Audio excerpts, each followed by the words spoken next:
Does it ever feel like you're a marketing professional just speaking into the void? But with LinkedIn ads, you can know you're reaching the right decision makers, a network of 130 million of them, in fact. You can even target buyers by job title, industry, company, seniority, skills, and did I say job title? See how you can avoid the void and reach the right buyers with LinkedIn ads. Spend $250 on your first campaign and get a free $250 credit for the next one. Get started at linkedin.com/campaign. Terms and conditions apply.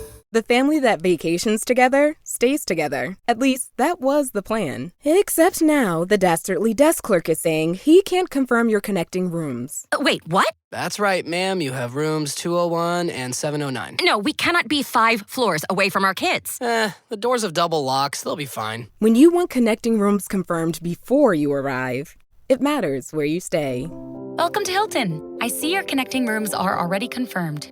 Hilton, for this day.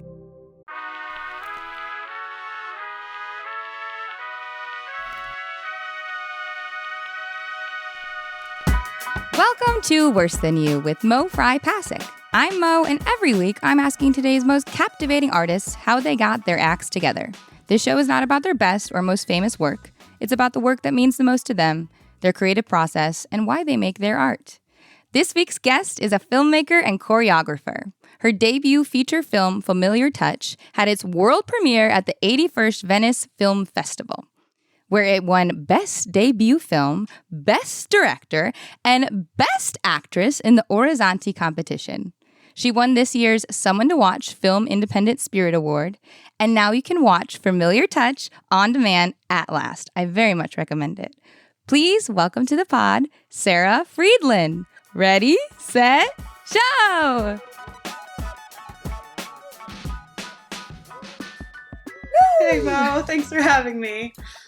I'm so happy you're here. How are you? I'm doing great. How are you? I'm doing wonderful. I'm so excited we get to talk about your process, about this film. I like to give listeners sometimes comparable listens when there's different processes from filmmakers, directors, and with your art, my dear friend Anu Valia was on the podcast, and I find you two so similar and artistic and wonderful. So I can't wait to hear about your process. Actually, Anu is also a friend of mine. Is she? We know each other through filmmaker world. We've been in 2 different filmmaker fellowship work in progress things over the years, and both of us were sharing rough cuts of Familiar Touch and We Strangers in Poland together a year and a half ago. Chills. So we've been on kind of similar tracks of trying to cross that threshold of first feature. So she's the best. Wait, that's so heavenly. Okay, can we start there of just the exchange of finding people you trust to share vulnerable artwork with? That's incredible.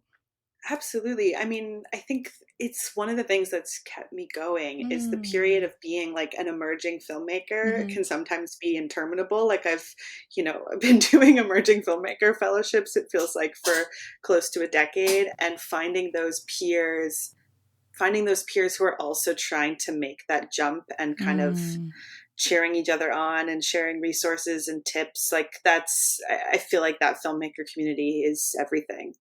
It's so beautiful because it is that thing of I was saying to Erica, sometimes in art, it feels like you throw gold into a void because you don't know where it's going to come, what this thing will do, where it'll take off, but you believe in your work. And so to have other people affirm that it is a gold and that there is and it's not a void per se is so grounding. Absolutely. And not just, there's the creative side of having filmmakers you can send your work to and get notes on it and trust them to kind of hold your work tenderly without sugarcoating their critiques.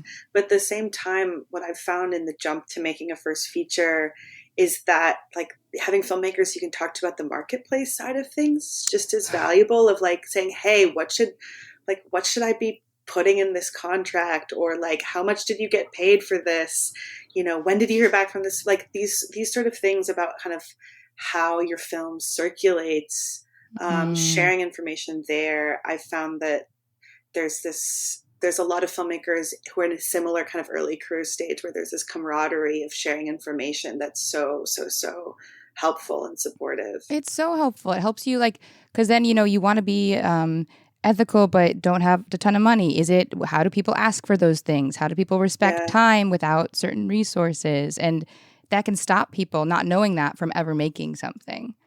Totally. This is so exciting, and I would love for you to give the listeners what I call a TLDR, too long didn't read, about your first feature, Familiar Touch. Yeah, so I'd say the shortest way to put it is that Familiar Touch is a coming of old age film. And it stars Kathleen Chalfant as an octogenarian woman transitioning into a care facility. But instead of being a sort of narrative of decline or death, it's really a close character study of this woman's relationship to herself and her caregivers in this moment of transition. And it sort of borrows the lens of the coming of age film to look at old age as a period of transition rather than a moment of tragedy. 100%. And also, I think what I see is the attempt, right, to not necessarily talk. It's usually the son's perspective of losing a mother. It's usually the nurse. It's like it's her perspective and her experience, but told a little bit abstractly, which is the experience of memory loss, right? Like you don't necessarily hold all of the linear understanding. Absolutely. And it's really beautifully done in that way, which is, I think disruptive to a viewer who's usually coddled a little bit more. Do you know what I mean? I have so many things to say about the film, and I'm so excited to ask questions and see what was intentional or not. But I also like to appreciate the fact that you are a choreographer as well, and that is so apparent in your work, especially to me, not necessarily the movement, but the sound. Like the way you use just different auditory, like I'm in a room, there's not people, but there's other, there's, it's muffled, it's not, was so, it was filled with more information than a script could ever give. And I would love to talk sound with you. I would love to talk sound with you. Yeah. I mean, first of all, I love how you're describing the film's perspective, because I think ageism is one of the biases that we don't often kind of name and notice in our everyday life. And I think one of the most sort of obvious, right under our nose ways it shows up is thinking of older adults as other, as opposed to being people who are just like us, if in a few years, if we are so lucky. And that, I think, is part of why films often aren't told from their perspective, from the perspective of older adults, that is. And the sound was a huge part of trying to find the language for the film that would allow us to feel like we are in this woman's body, we are in her experience. And something that people don't know about memory loss and just aging in general is that there's often a shift in sort of sonic scale for older adults in general, but particularly for folks with memory loss, that sounds that are distant can actually feel closer. And there's almost like this spatial collapse that happens. And so I worked with a really amazing sound designer named Eli Cohn, and we were trying to mix the film in a way that's sort of the opposite of how you'd normally mix a film. Normally you go into the sound mix and you want to take all the ambient sound and kind of push it away so that you can mainly hear the dialogue. And we did the opposite, where we wanted the world around Ruth to kind of collapse in on her. And part of that came from a desire to find the perspective of the film as being in Ruth's body rather than her cognition. Because I think, like, if we think about movies about memory loss, like The Father, Still Alice, etc., the main drama of it is about a sense of loss and a person kind of losing themselves. Yeah. And I think that comes from the idea that people are mainly cognitive. And I think our sense of self isn't just our memory, it isn't just our cognition, but it's our sensation as well. So we're thinking about how can this perspective be embodied rather than cognitive. And so that meant not using a musical score and creating sound design that really puts you in the sort of auditory perspective of Ruth. It's one of my favorite things that I talk with my friends about, and it's why, like French New Wave is so effective. It's giving the experience of the feeling, not telling you what the feeling is. And it's such experiential art, but I think because people are such literal processors in the way they receive film, I'm interested in like how you allowed yourself that space for a lot of misunderstanding, right? It's like there's like, it's her perspective. So then I feel like I'm interested in how it's been received in these ways where you are knowing that sort of mix, that confusion, that whatever, like which parts of it have you just had to like push through, and like when you're getting people being like, well, this doesn't quite, you just have to be like, hey, it's a feeling I'm giving, not a literal plot line, you know? Totally.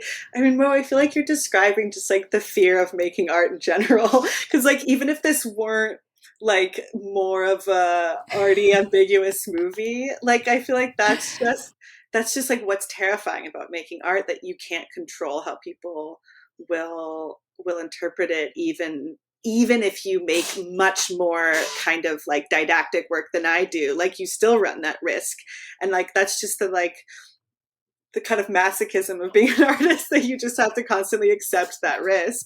Well, completely. But what's fun to me about this is that it's not ambiguous. There is a choice. It's just that people are going to take their choice from it. Like, because you're not telling them what it is, it's such a hard choice that everyone's mirror is going to show them a different movie, essentially. Absolutely. Like, and that's so exciting. Totally. That's what I love about cinema. It's like, I mean, to me, that's why like cinema spaces are the most fascinating spaces, because you offer people these moving images and sounds that they can project whatever they want to of themselves, of their lives onto it. And it won't hurt anyone else anywhere else in our lives. If you're projecting all of your own shit onto somebody else, like, you like things go astray, you harm others. But it's this room where everybody can be projecting whatever they want, and it holds it all. So I love that. I love this because also my brain goes like, you know how we judge any sort of like psychological thing where it's like, you're projecting, you're this. It's like, well, maybe there's a very good reason someone is. Let's like look at it, investigate to heal. And then you're literally saying, let's project a movie. Let's like value the word, but let's do it in a space that doesn't make others responsible. Let's do it in a space where we can see it back on ourselves. That's so beautiful. Absolutely. And I mean, my favorite films are the ones like the ones you're describing, where there is that openness that you can bring yourself to it. And that's what I love about cinema, is that there's this thing that happens between you and the screen, and then you leave and you feel like somehow the molecules of who you are have been just sort of reorganized a bit. And I think if it's not open enough for somebody to bring themselves into the film, then it doesn't, I don't know, for me it doesn't quite, that magic trick doesn't work in the same way if the viewer doesn't have space for themselves. I mean, what I love about what you're saying is like, yes, you're talking about the agony of being an artist and all these things, but it's so simple for you. And it is, because you are an artist, right? Like you understand the lack of control, the abstraction. But it's why like so many people are confused or angry, or like so many things are TikToks and you're literally zooming to tell you how to feel, because so many people are out of touch with that ability to get hurt, ability to be vulnerable by like being perceived the wrong way. And so it is so heavenly when you see a piece that is willing to take up that artistic space, because that is what we needed. That is so healing. That is so artistic and heavenly. I keep saying that, but it's interesting to me, and I feel like in the same way sports informed the way my a lack of fear of failure for me, I feel like maybe dance has informed your like very cut and dry, like, oh, I know in my body how something feels, period. And there isn't words for if I did this move correctly. Absolutely. I mean, for me, that's how I start writing every script. For a long time, I was scared to like even think that I could be a narrative filmmaker, because I thought of screenwriting as something that people with a penchant for writing dialogue can do, as opposed to something that's like writing movement. Beautiful. So for many years I thought, because I don't think in dialogue, I think in the movement of bodies and cameras. And my starting points for scripts are always kind of images of gestures or images of movement in some way. And so for many years I thought, I can't be a screenwriter because like I don't have sort of dialogue flooding into my head. And I sort of started by eventually I realized that screenwriting is a practice of movement notation. So every script I write starts with me writing movement, and then it informs the process from start to finish. And I think what you're saying is so apt, that like for me, choices at no matter what stage of the process they are, like there is an intuitive feeling that registers at the body rather than kind of rationally, that I've learned to listen to, because it's much more of like a tingly spider sense than a like, I know this art is working, full, period. Yes.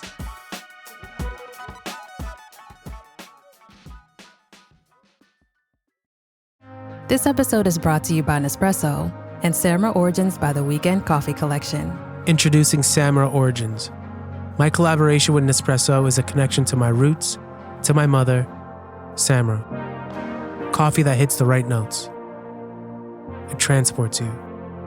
Crafted with unique notes and bold, soaring flavors. Experience a taste that moves you. Nespresso and Samra Origins. Discover more at Nespresso.com. Welcome to Only Murders in the Building, The official podcast. Join me, Michael Cyril Creighton, as we go behind the scenes with some of the amazing actors, writers, and crew from season 5. The audience should never stop suspecting anything. How can you not be funny crawling around on a coffin? No, that's true. Catch Only Murders in the Building official podcast, now streaming wherever you get your podcasts. And watch Only Murders in the Building, streaming on Hulu and Hulu on Disney Plus for bundle subscribers. Terms apply.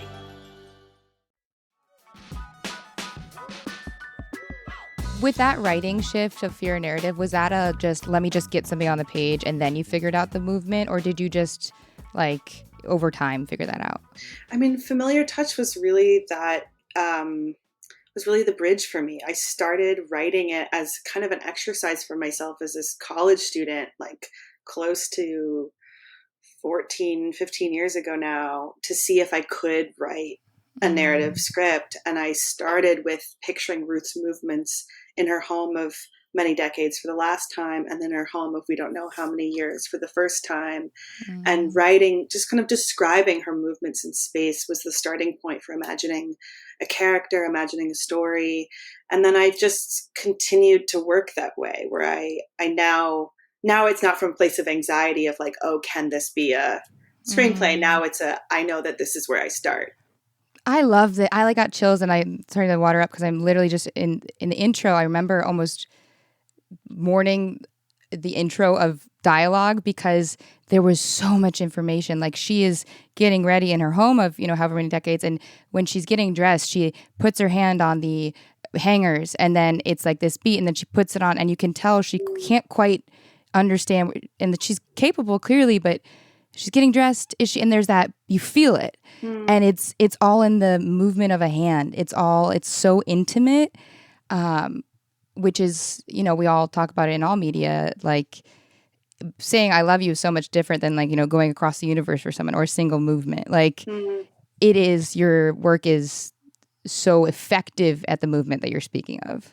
Oh, thank you. It's really gratifying to hear that you felt that in the film, because you can imagine the sort of weirdness of pitching this to film funders and being like, it's a dance film, but there's no one's going to be dancing. But also this is a commercial movie. Don't you want to fund it? Just trust me. Yeah.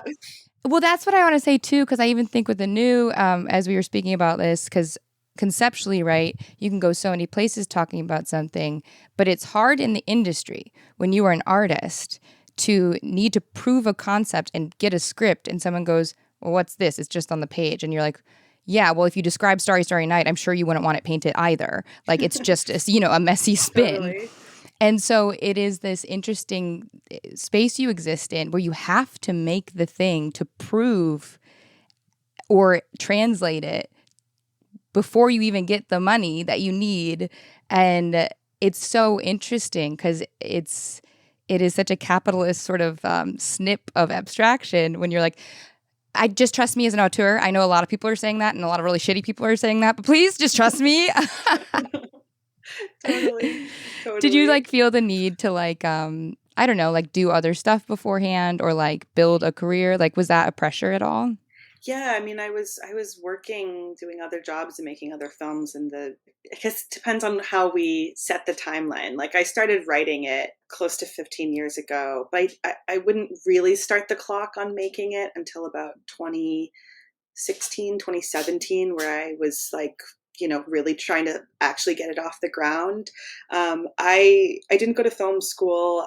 My film school was sort of working for other filmmakers for about 4 years. I just did like every entry-level job you can do on a film set. I was a PA, a director's assistant, producer's assistant, script coordinator, like any below the line job, I did it, and learned so much during that time, and was like, eking out an hour at night, an hour on the weekends to sort of slowly revise this, very rough draft I've written as a student into something that resembled a draft that others could read. And, in the process of trying to make Familiar Touch, because it then was another 8 years to actually get it made, was making short films and video installations and, made all of these experimental dance films that kind of gave me, in some ways, the language and the confidence to make a first feature, even though they kind of exist in different worlds. Like my experimental dance films are, they don't have quite as commercial a life. Like, they were never in movie theaters, for example, but they gave me like a very kind of clear style and grammar of how I want to work, and I think just gave me practice in terms of like the ethics that I want in a set that I run. And I met my, like, the kind of loves of my creative life making those shorts. I've worked with the same DP and production designer on everything for the last 10 years, Gabe Elder and Stephanie Osen-Cohen.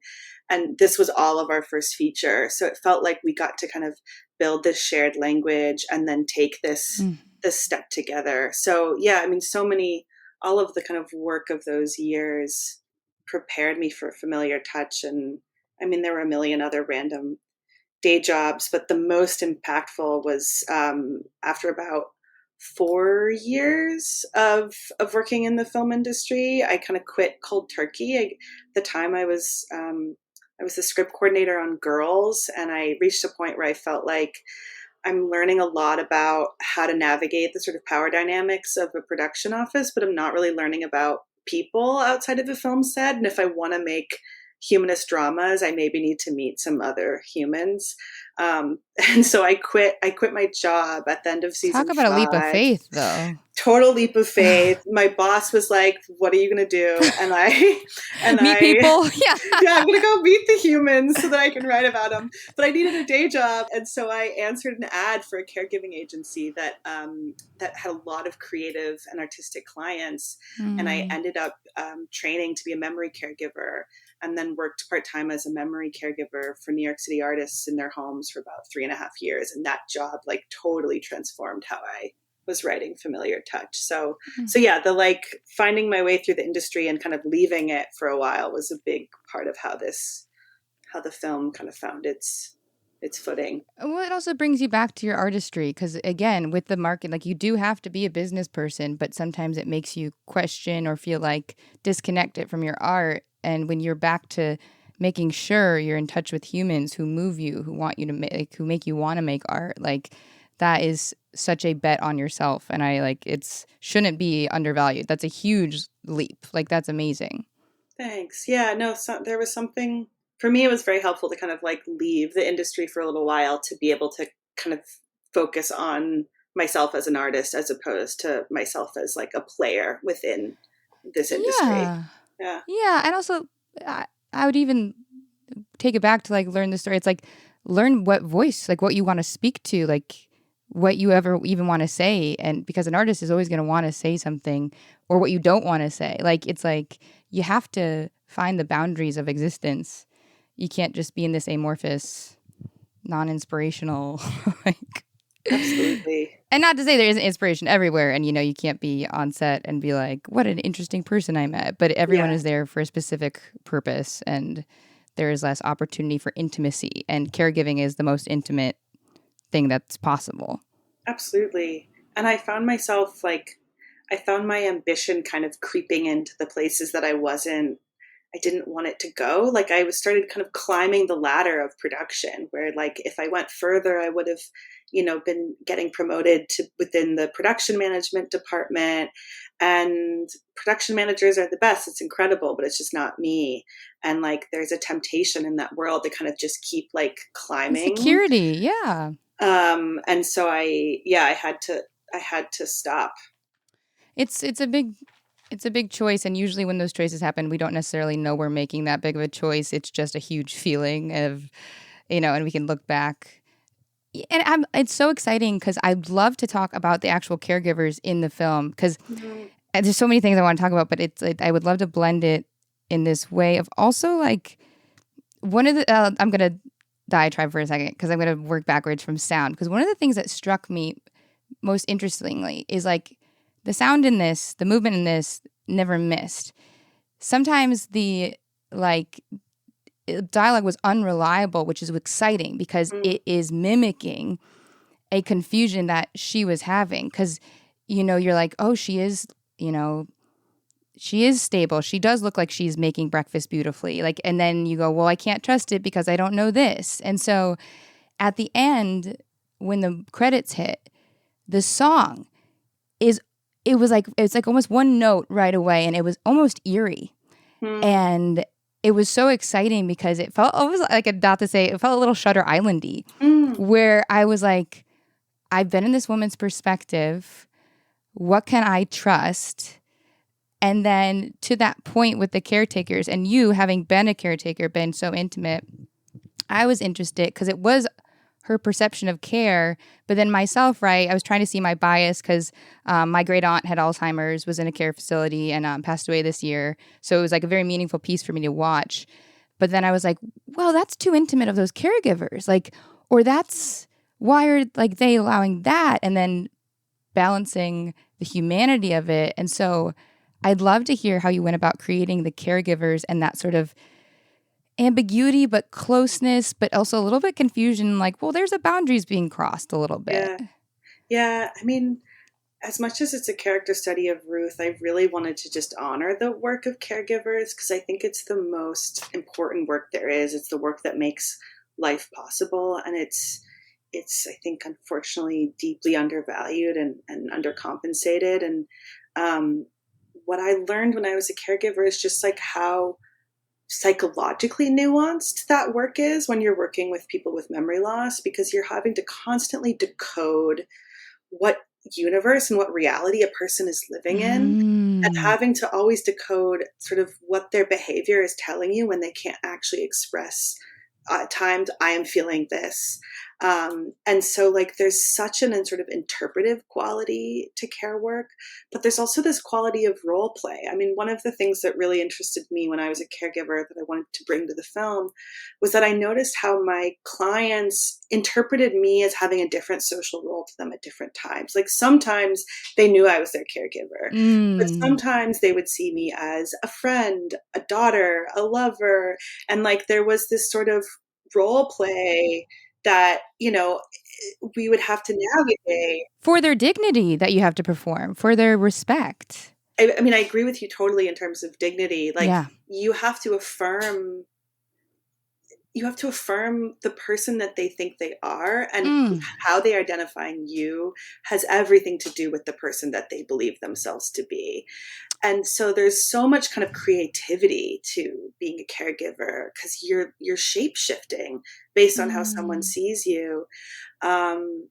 And so that does bring into question, like what are the boundaries emotionally, ethically, like, how labor comes into play. Like, for example, I had a client who she would interpret me. Sometimes she was an artist, so sometimes she thought I was like her new assistant.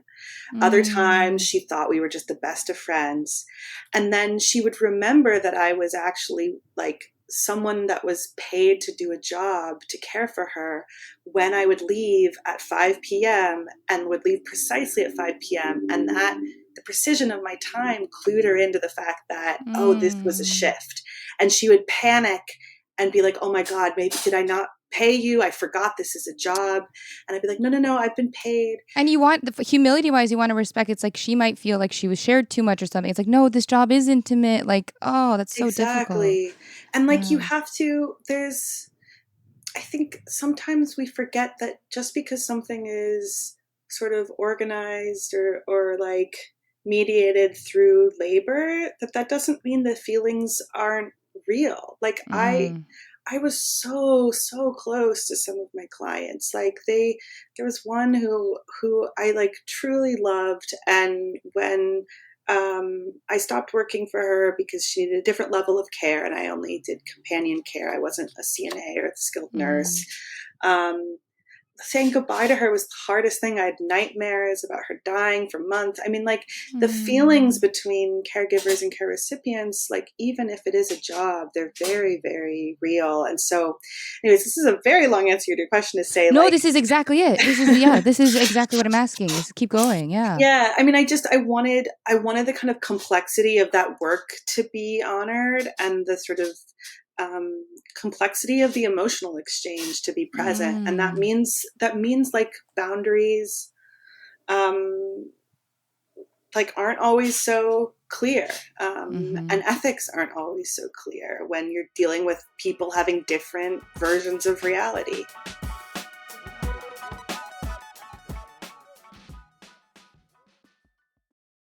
This episode is brought to you by FXX and Hulu. An all-new season of Futurama is back, blending heartfelt moments with razor-sharp humor while accidentally saving the day. The Planet Express crew is back, defying gravity and common sense. From the creator of The Simpsons comes 10 new episodes where the romance is hotter, the threats are bigger, and the action hits harder. Don't miss the all-new season of Futurama. Watch it Mondays on FXX or stream it on Hulu.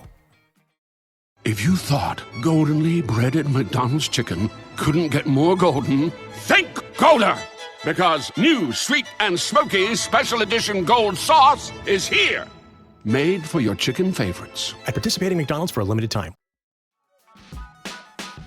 I love this 100%. And like, it's so interesting, like how much you've gotten to give to this space, because it's clearly such a respect for the way you were viewed by these people. And that is a nuance that people who maybe haven't cared took, especially people with memory loss who are excessively vulnerable, because I remember in 2013, I think it was, This American Life someone just did like a story, and it was about his mom with Alzheimer's, where he was using improv to connect with his mom. And he was using the concept of yes and, where she'd be like, we're in Brooklyn, and go get some oranges, like thinking it's the Great Depression or something. It'd be like, yes, and you build the world, you affirm them, and like instead of shut them down or say that's not true, you're not here, you're sick. Like you have to treat someone with respect to where they're at, but it's so nuanced, especially if, say,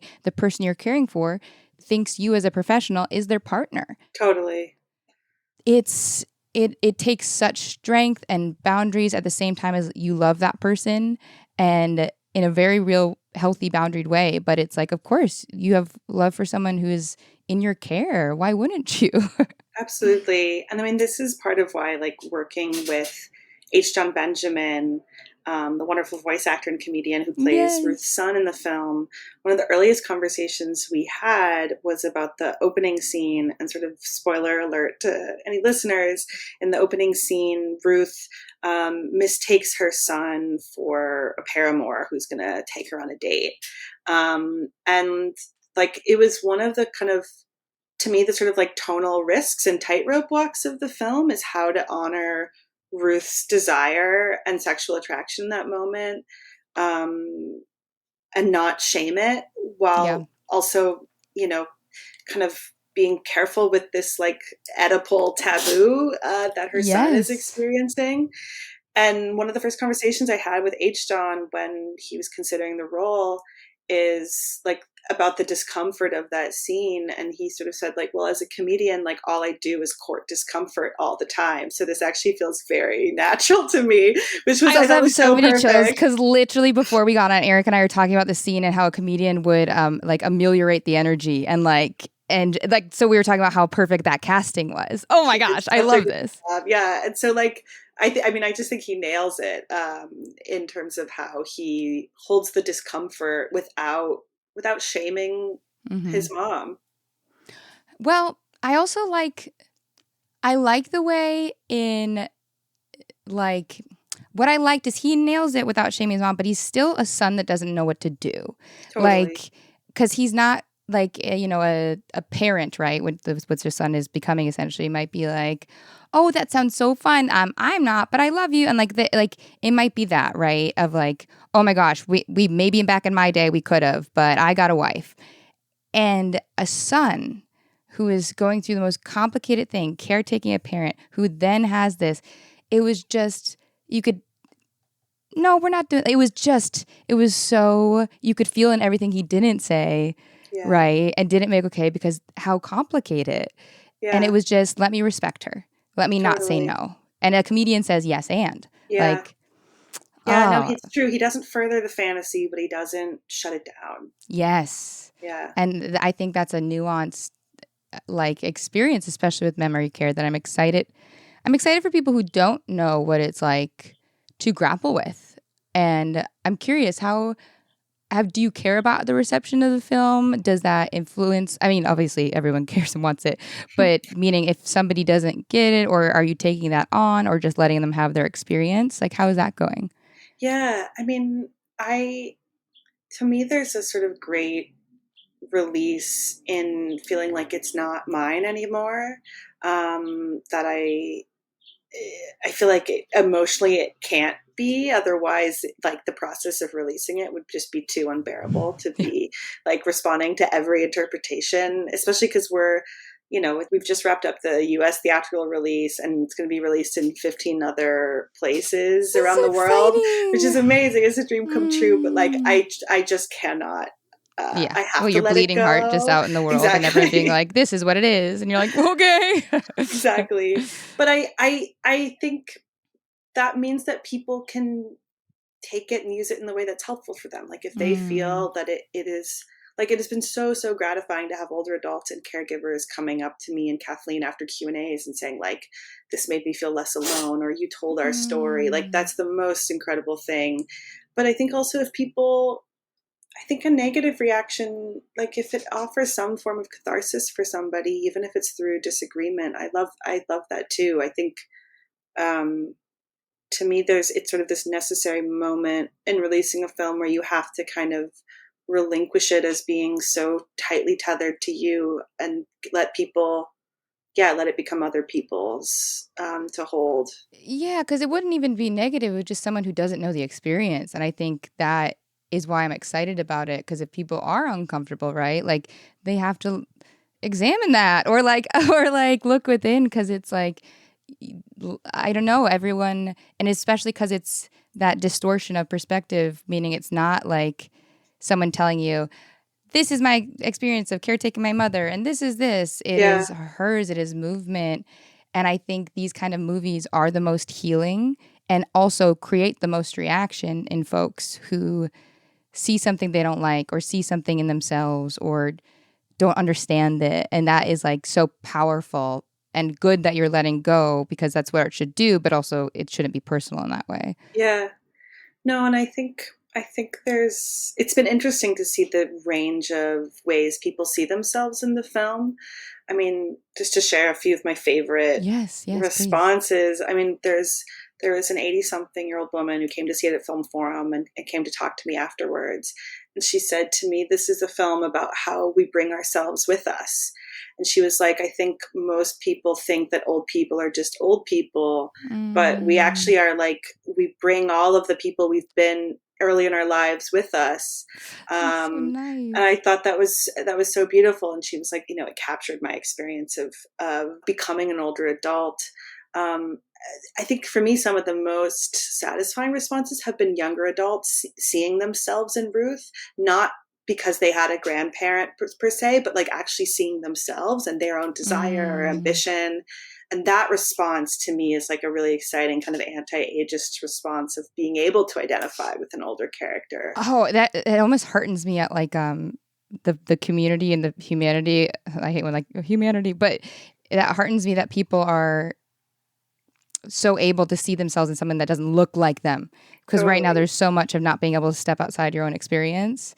So the fact that she's resonating with someone that doesn't look like them, that's younger, is so exciting. Totally.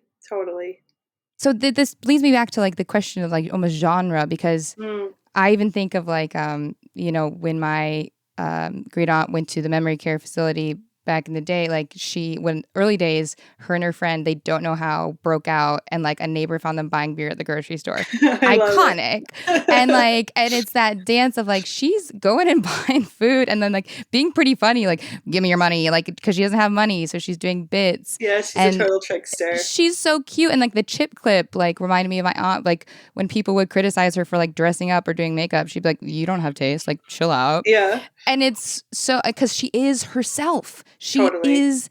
And so she's not going to acquiesce to like all this really uncomfortable experience. And I loved that. And it made these comedy moments, but then paired with almost the thriller aspect of like, she's holding a knife, like, and she's emotionally volatile. Is she going to cut herself? Is she going to get overwhelmed? She's lost. And like, she's walking outside.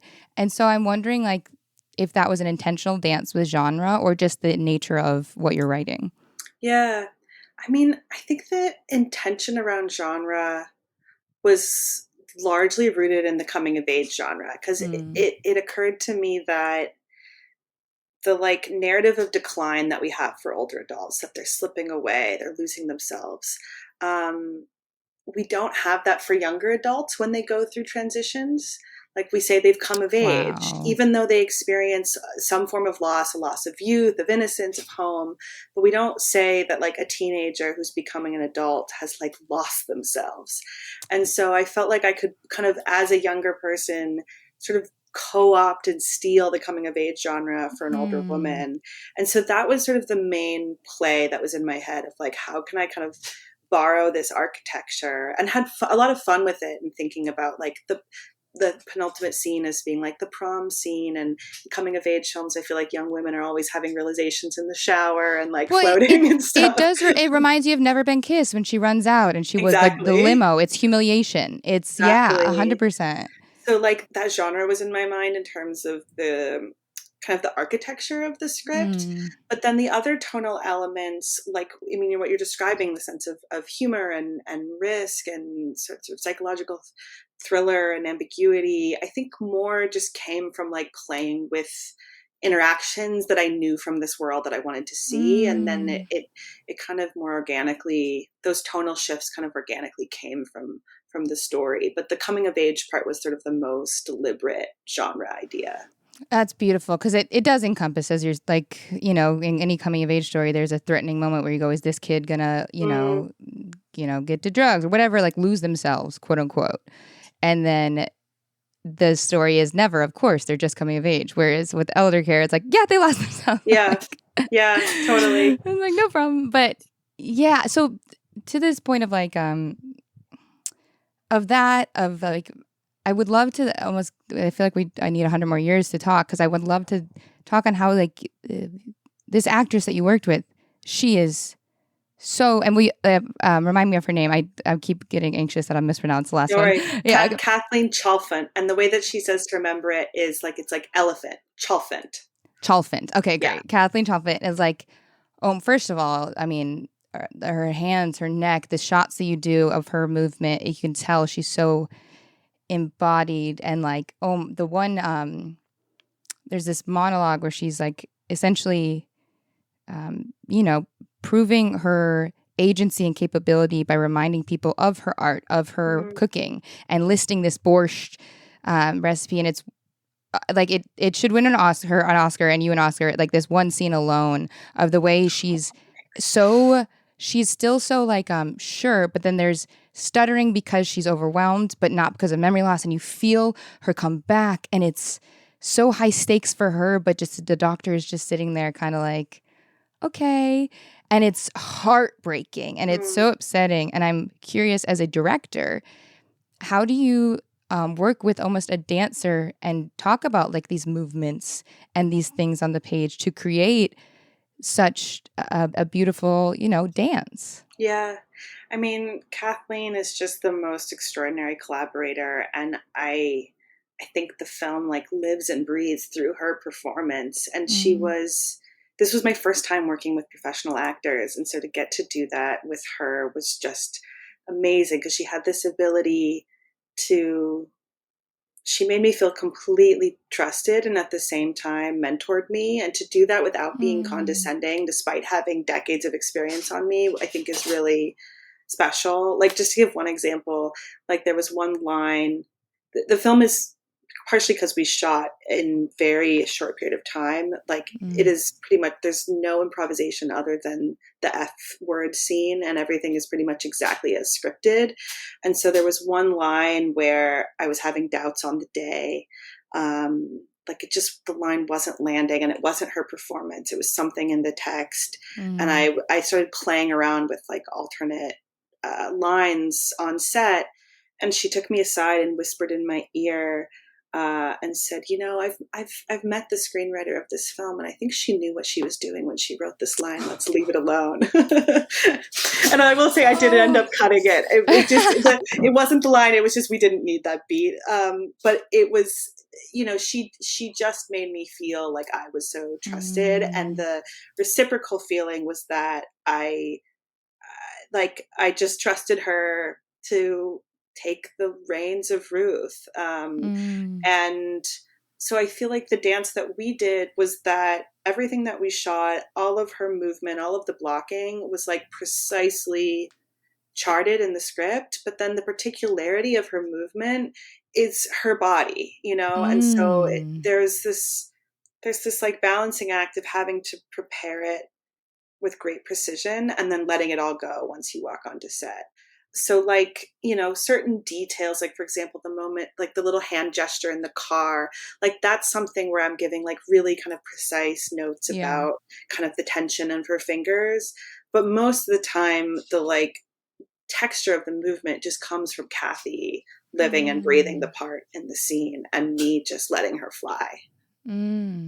It is like, talk about how much work goes into this, because, you know, blocking's one thing, but then to have essentially a whole choreography on top of emotion, on top of letting it free, it's so much preparation.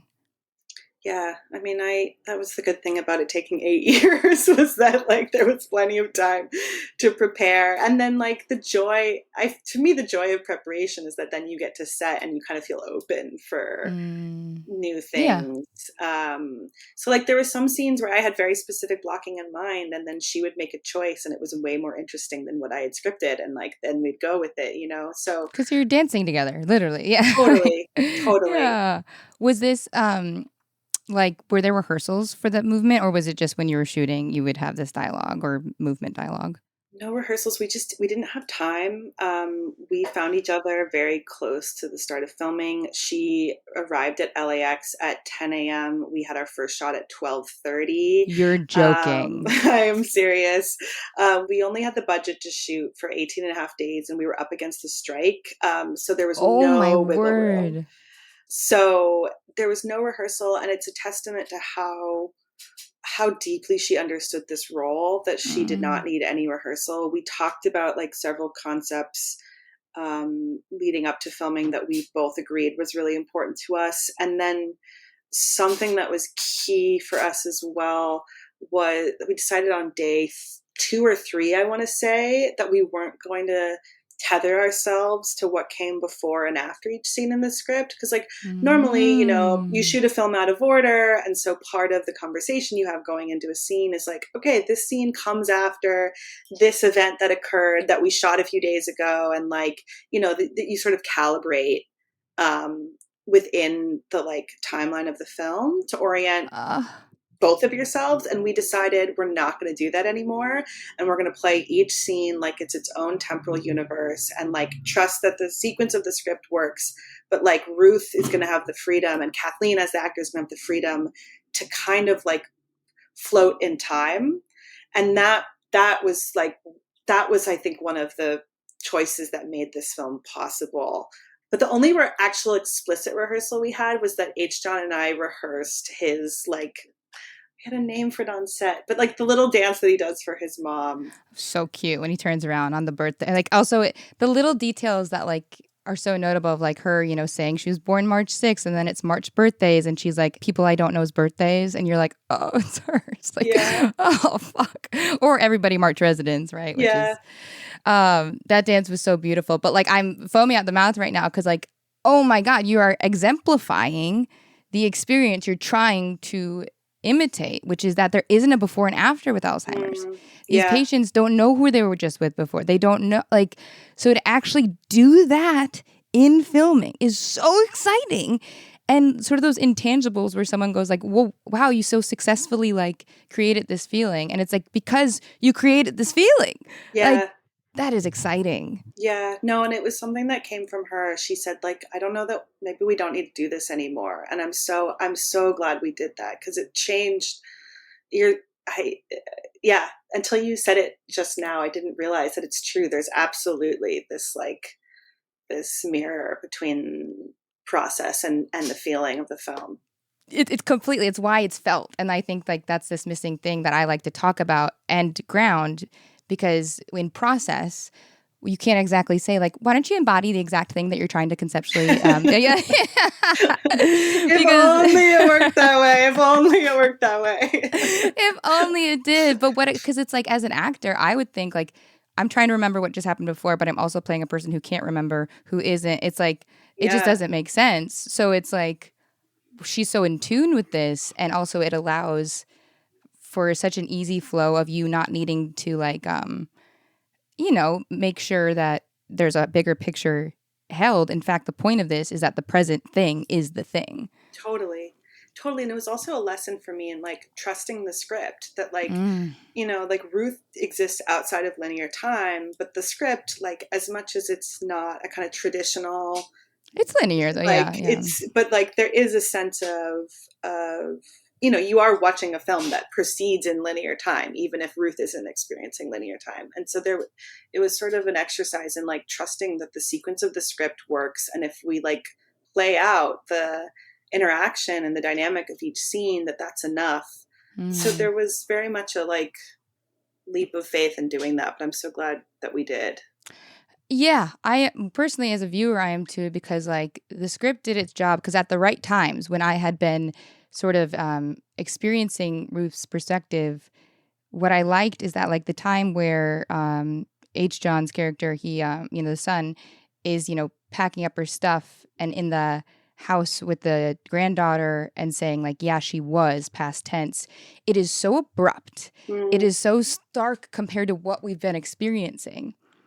And it's this past tense where you're like, but she's right here, right now. What are you talking about was?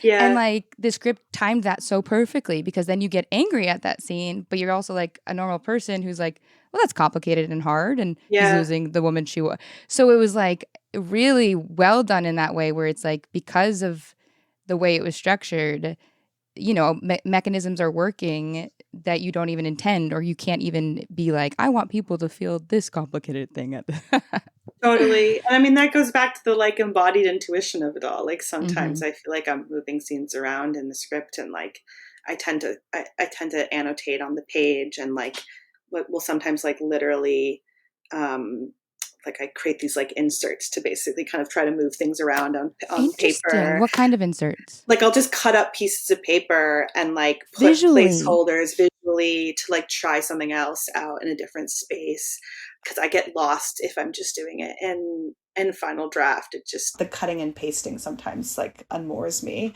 But yeah, it's totally like an embodied choice. Well, it's such good advice, because you're literally an artist who thinks in abstraction, right? And then it is told to like keep it like you have to it's visual thinking. So of course you need a visual marker that is so helpful.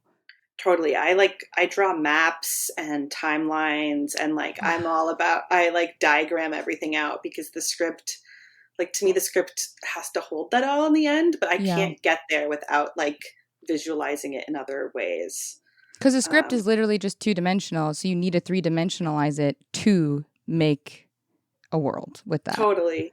My DP and I will like take the drawings, the like set drawings that our production designer does, and we make like what we call our overheads, which are basically like football diagrams, where we like put like, you're John Maddening the film industry. I love this. Exactly. It's like we have like the camera operator, sound, and then like the actors, and then we'll basically position everyone from overhead. So yeah, the script to me, like the script holds only one. It's only one document, and everything like for me, it never exists on its own. I adore this. I have a million things, but we do have to get to our next, our final segment, which if you're listening today, it's called Thank You for Holding My Poems.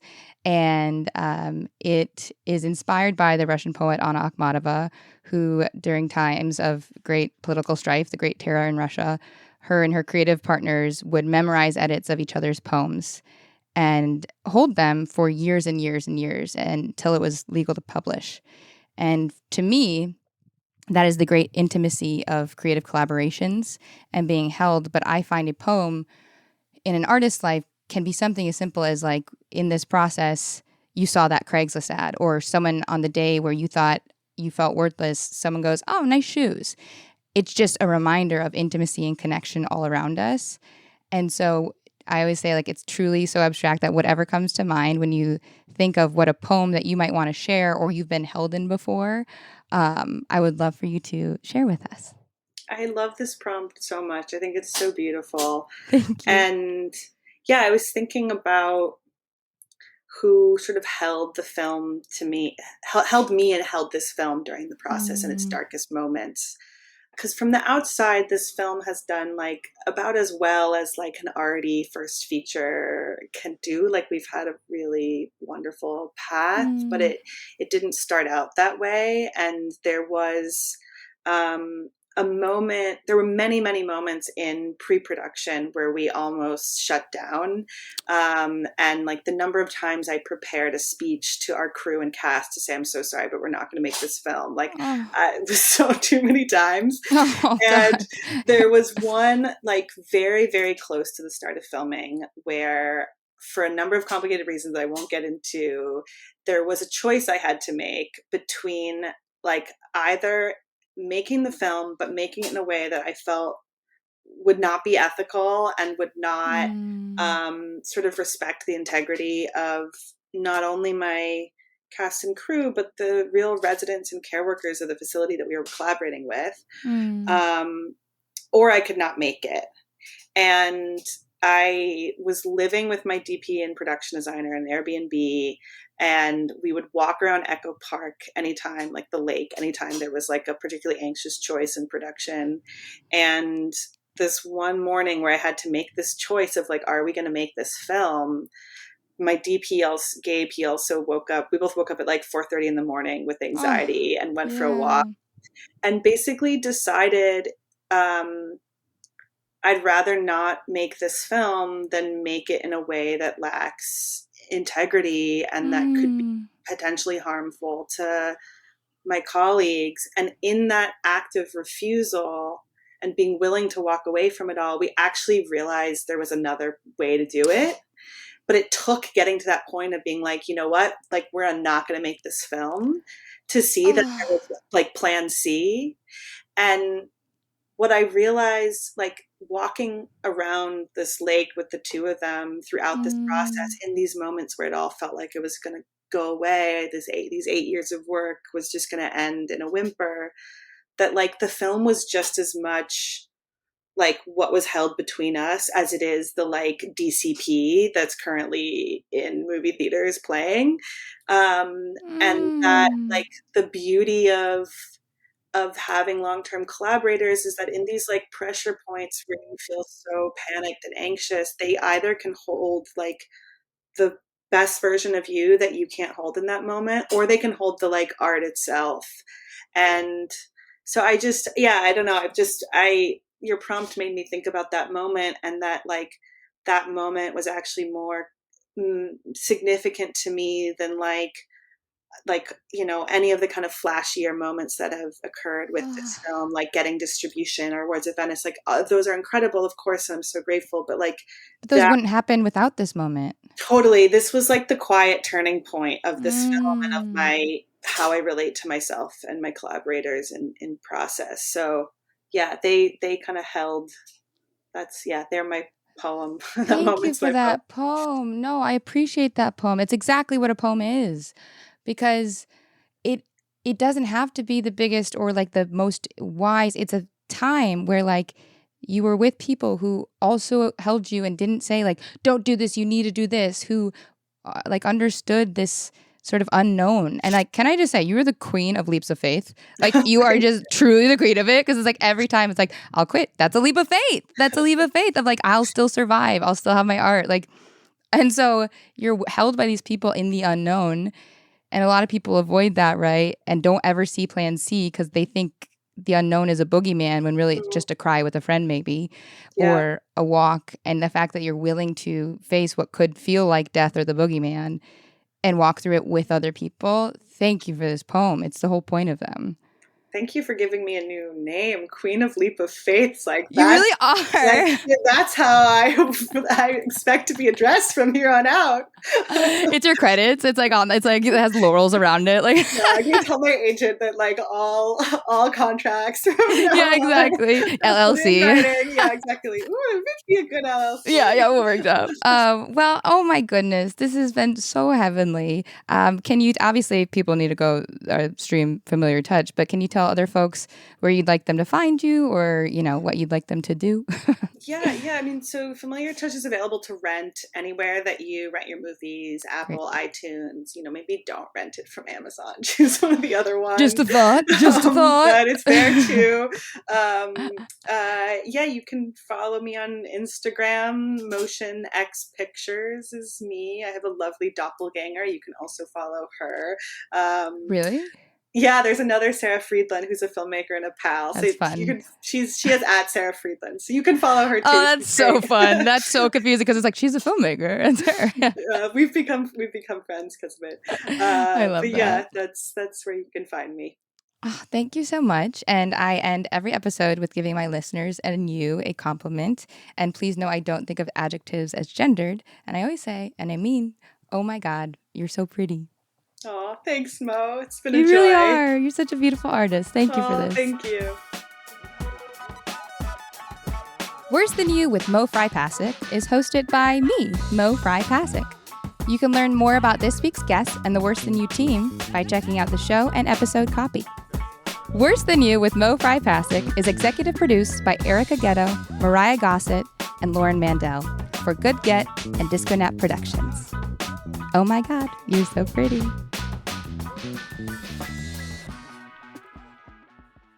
I mean, Mo, I feel like you're describing just like the fear of making art in general.